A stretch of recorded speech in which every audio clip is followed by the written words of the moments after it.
School of ম্যাথের এই পর্বে তোমাদের স্বাগতম। আশা করি তোমরা সবাই ভালো আছো। এবার তোমাদের জন্য আলোচনা করব অনুশীলনী 11 খ থেকে। এটা হলো তোমাদের 131 পৃষ্ঠার 1 নম্বর প্রশ্নে বলা হলো খালি ঘরে সঠিক শব্দ বসাও। 1 নম্বরে বলা হলো সামান্তরিকের ক্ষেত্রফল সমান আমরা কি লিখব। আমরা জানি যে সামান্তরিকের ক্ষেত্রফল সমান ভূমি গুণন উচ্চতা। তাহলে এখানে ভূমি আর এখানে উচ্চতা, তাহলে সামান্তরিকের ক্ষেত্রফল হলো ভূমি গুণন উচ্চতা। ত্রিভুজের ক্ষেত্রফল সমান কি? হাফ গুণন ভূমি গুণন উচ্চতা। এই যে হাফ মানে কি, এটা ভাগ হলো 2, তাহলে ভূমি গুণন উচ্চতা ভাগ হলো 2। 1 নম্বর, তাহলে সামান্তরিকের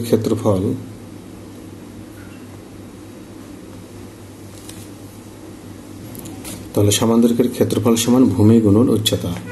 এখন আমি সামান্তরিকের একটা চিত্র নিয়ে দেখো। এটা হলো সামান্তরিক, এই সামান্তরিকের এটা হলো ভূমি, আর এখান থেকে তুমি একটা উচ্চতা নাও, এটা হলো উচ্চতা। তাহলে এই সামান্তরিকের ক্ষেত্রফল মানে হলো ভূমি গুণন উচ্চতা। এরপর 2 নম্বর প্রশ্নে বলা হলো ত্রিভুজের ক্ষেত্রফল। তো 2 নম্বরের জন্য ত্রিভুজের ক্ষেত্রফল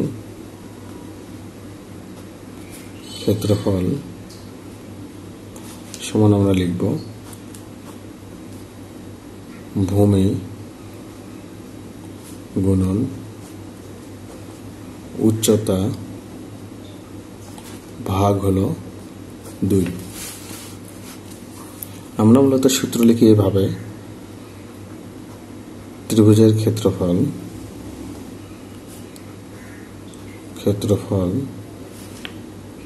সমান হাফ গুণন ভূমি গুণন উচ্চতা। আমরা এভাবে লিখে অভ্যস্ত। একটা ত্রিভুজ এভাবে নেই, এই ত্রিভুজের ভূমি এটা, আর এটা হলো উচ্চতা। তুমি যদি বলো যে আমি সমকোণী ত্রিভুজ নেব, না সমস্যা নেই, তাহলে এটা ভূমি আর এটা হলো উচ্চতা। বলা হলো নিচের আকৃতিগুলো ক্ষেত্রফল বের করতে হবে। এখানে দেখতে পাচ্ছি এটা হলো ত্রিভুজ, এই ত্রিভুজের ভূমি দেওয়া আছে এবং উচ্চতা দেওয়া আছে। আমরা তাহলে এই ত্রিভুজের ক্ষেত্রফল নির্ণয় করব। 2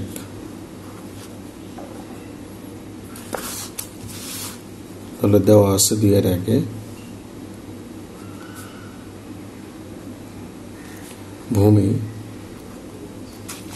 ভূমি হলো 5 সেন্টিমিটার আর উচ্চতা হলো 4 সেন্টিমিটার।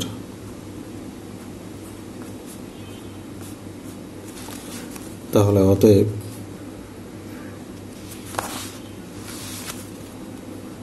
চিত্রটির ক্ষেত্রফল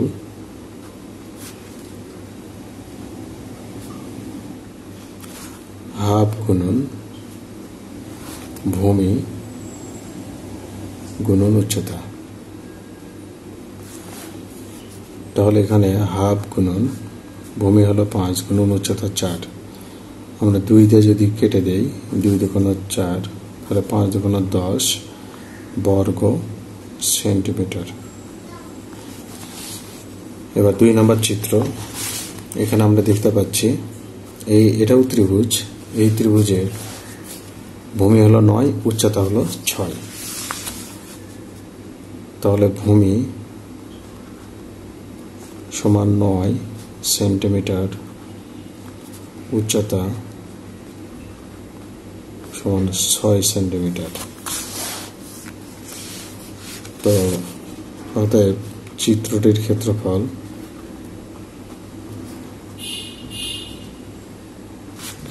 সমান হাফ গুণন ভূমি গুণন উচ্চতা। তার মানে 3 দুগুণ 6, 3 নং 27 বর্গ সেন্টিমিটার। এরপরে চিত্র দেখো, এটা ভূমি, এটা হলো উচ্চতা, এটা একটা সামান্তরিক। তাহলে ভূমি হলো এখানে 5 সেন্টিমিটার আর উচ্চতা হলো 6 সেন্টিমিটার।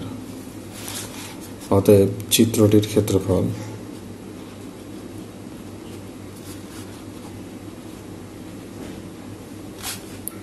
ভূমি গুণন উচ্চতা,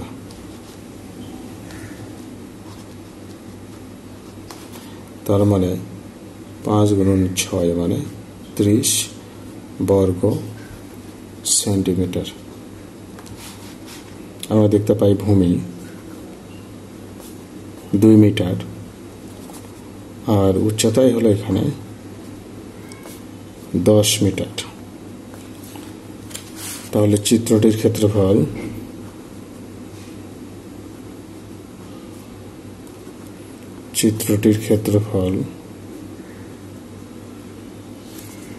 সমান ভূমি গুণন উচ্চতা 20 বর্গ মিটার।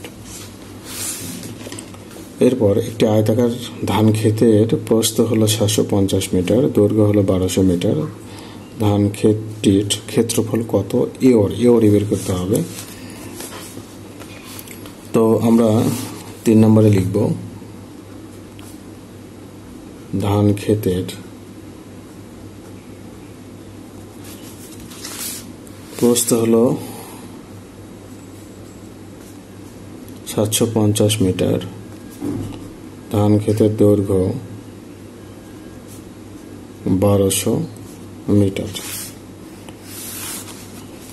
অতএব ধান ক্ষেতের ক্ষেত্রফল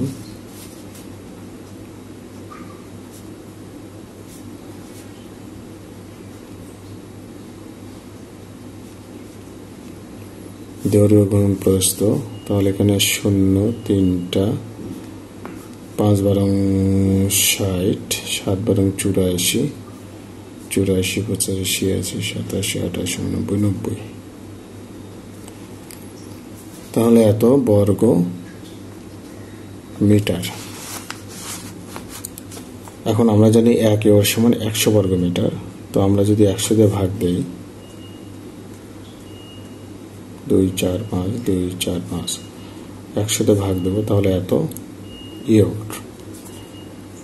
তাহলে 200 কেটে যাবে, তাহলে 9000 ইয়র।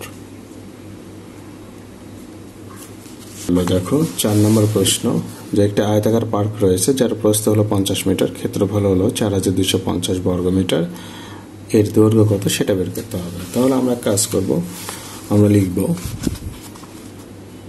পার্কের প্রস্থ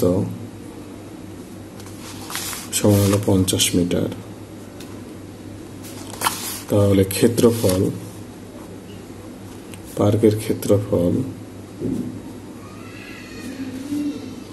4250 বর্গ মিটার। অতএব পার্কের দৈর্ঘ্য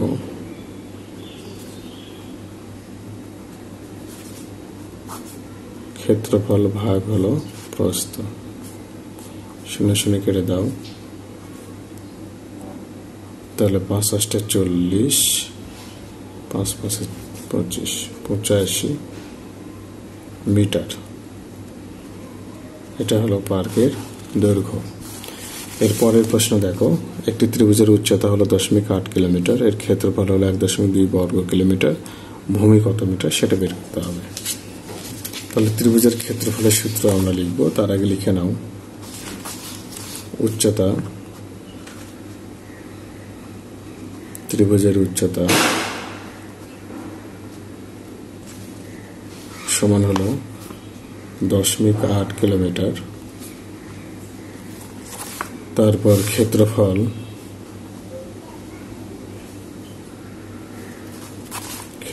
হলো 1.2 বর্গ কিলোমিটার।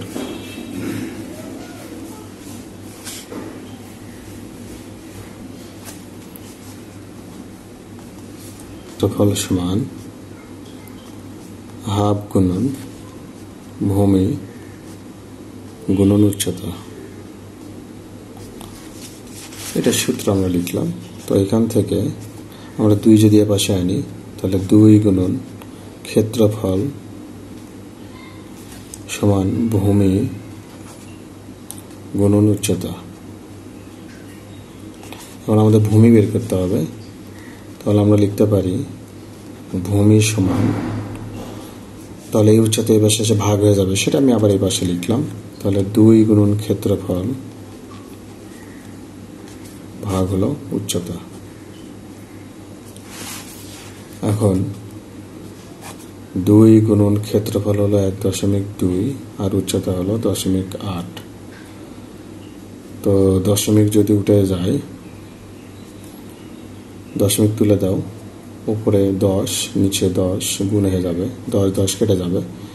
তাহলে এখানে 12 দুগুণে 24 ভাগ হলো 8, মানে 3 8 24।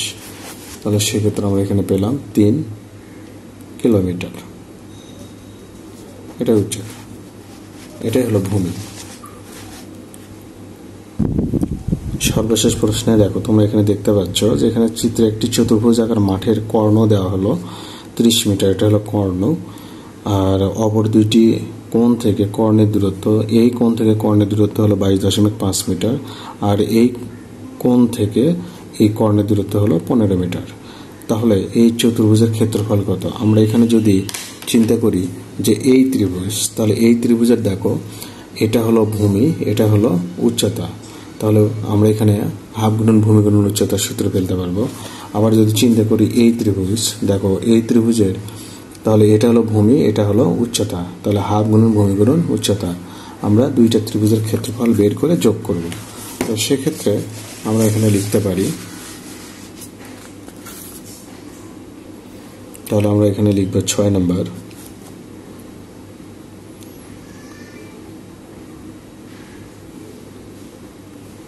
বাম পাশের ত্রিভুজের ক্ষেত্রফল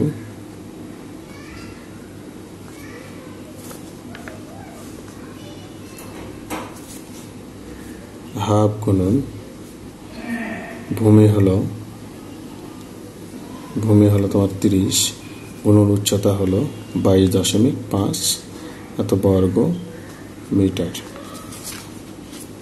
তাহলে গুণ দাও 2 দিয়ে, মানে 15 দুগুণ 30। তাহলে 15 দিয়ে গুণ দাও, 5 15 75, 5 হাতে থাকবে হলো 7, 15 দুগুণ 30, 37 7, 15 দুগুণ 30 33, আর এখানে দশমিক দাও, এত বর্গ মিটার। তাহলে আমরা বাম পাশের ত্রিভুজের ক্ষেত্রফল পেলাম। এবার ডান পাশের ত্রিভুজের ক্ষেত্রফল, ডান পাশের ত্রিভুজের, তাহলে ডান পাশের ত্রিভুজের ক্ষেত্রফল সমান হাফ গুণন ভূমি হলো 30 গুণন উচ্চতা হলো 15। তাহলে কেটে দাও 15, তাহলে 225 বর্গ মিটার। অতএব চতুর্ভুজটির ক্ষেত্রফল